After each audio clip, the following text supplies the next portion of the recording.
Bon, on va faire une nouvelle série de vidéos sur les Megasquirt. Comment installer un Megasquirt sur un moteur LS.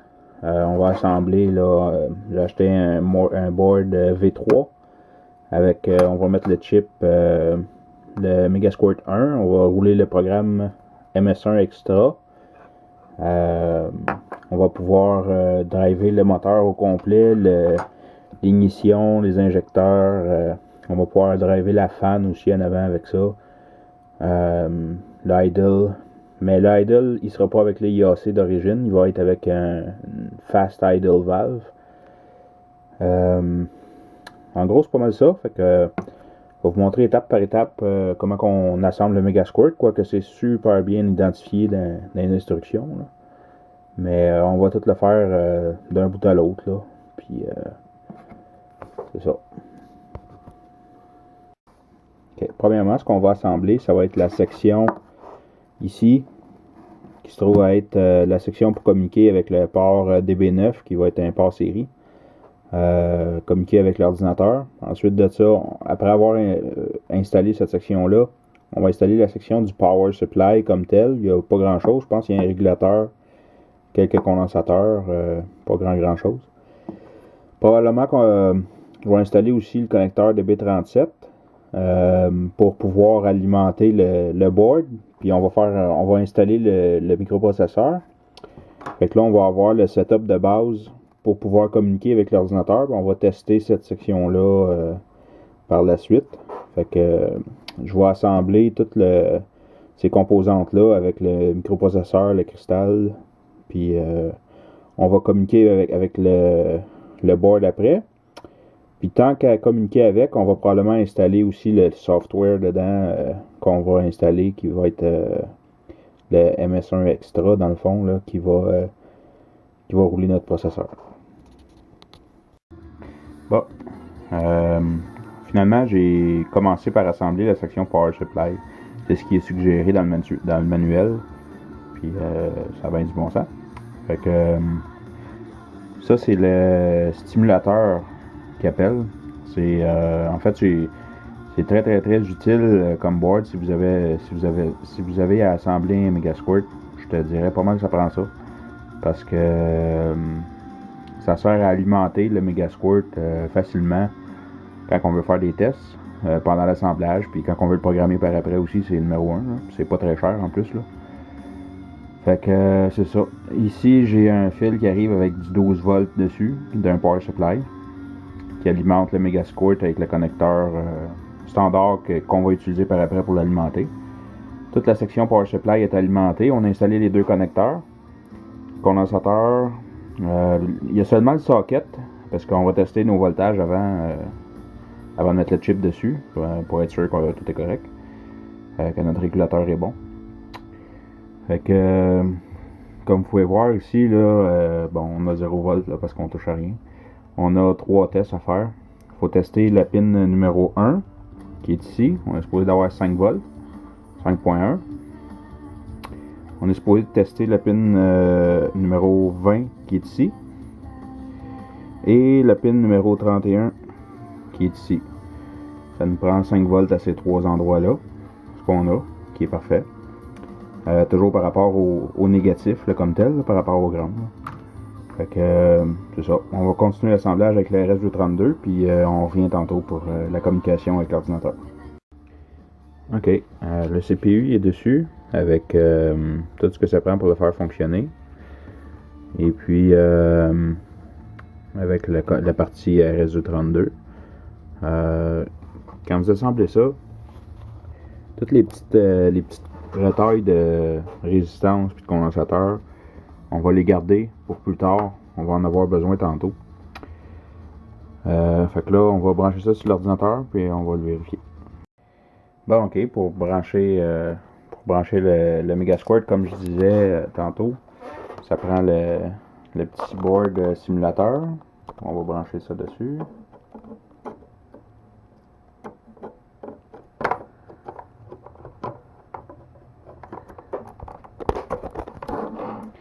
Ok, là il est branché.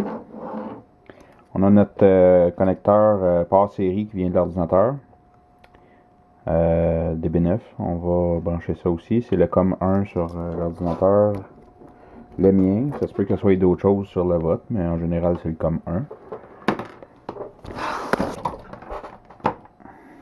Fait qu'on va laisser ça là pour tout de suite. Avec une petite recherche sur Google, on peut trouver le logiciel HR, attends un petit peu, HR10G.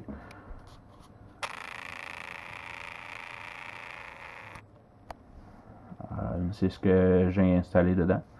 C'est pas le plus récent, il y a le 11, mais je fonctionne avec le 10 là, puis tout va bien. Donc, quand vous downloadez, ça c'est un fichier qui est zippé. Une fois dézippé, vous avez ça qui est dedans à l'intérieur. Vous avez ici Download Firmware. Fait qu'on va aller essayer ça. Puis là, il nous demande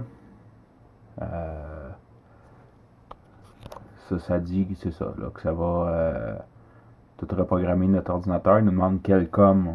On est sur le COM 1. Si on upgrade à partir d'un Megasquirt standard, ouais, c'est ce qu'on va faire. Donc on va faire oui. Il dit d'éteindre le Megasquirt. Donc je vais le débrancher.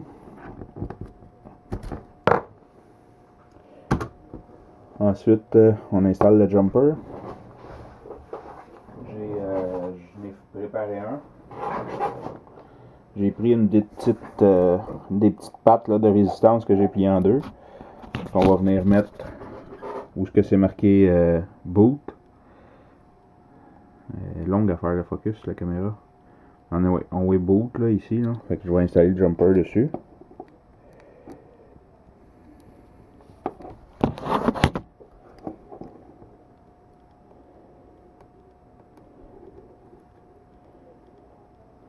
OK. Comme on peut voir, là, il y a le petit jumper dessus. Ouais, ça me prendrait un focus manuel, ça n'a pas de bon sens. Ensuite de ça, il dit presser une touche. On rallume le Megasquirt. On va le rebrancher.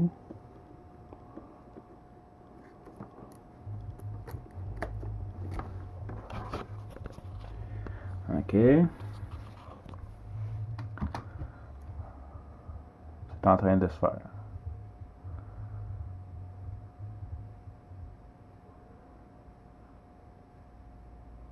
Ça veut dire que notre CPU il est bien alimenté, la communication se fait bien, tout est correct.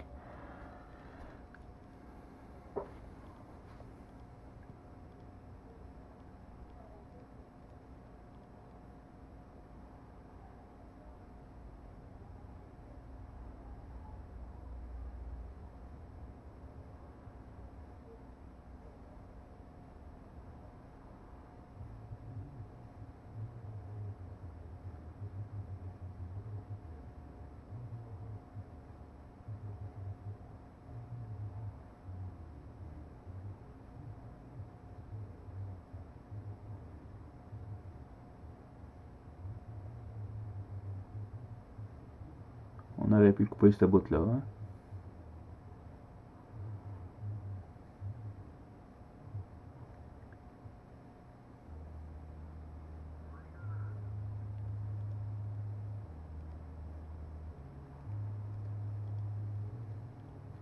Anyway, on comprend le principe. On va revenir après pour la prochaine étape. Bon, ben après ça, il nous demande d'enlever le jumper, de rebooter, puis c'est ça. C'est ce que j'ai fait dans le fond. On va ouvrir le programme Tuner Studio, juste pour voir si ça communique avec. On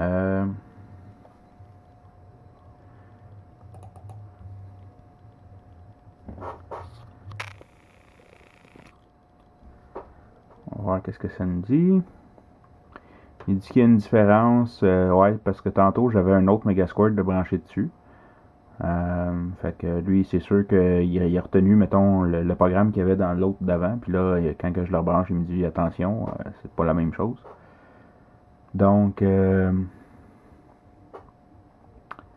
Est-ce que vous voulez envoyer les offline values, ça veut dire les valeurs qui sont présentement dans le programme de Tuner Studio, est-ce qu'on les envoie dans le contrôleur? On peut bien, c'est la même chose qu'on va mettre dedans.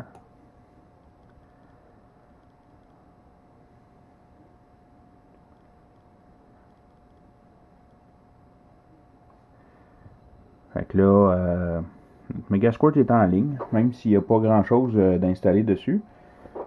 Tout il est en ligne, sauf que ça nous dit des niaiseries un peu là présentement. Là. Il n'y a pas de.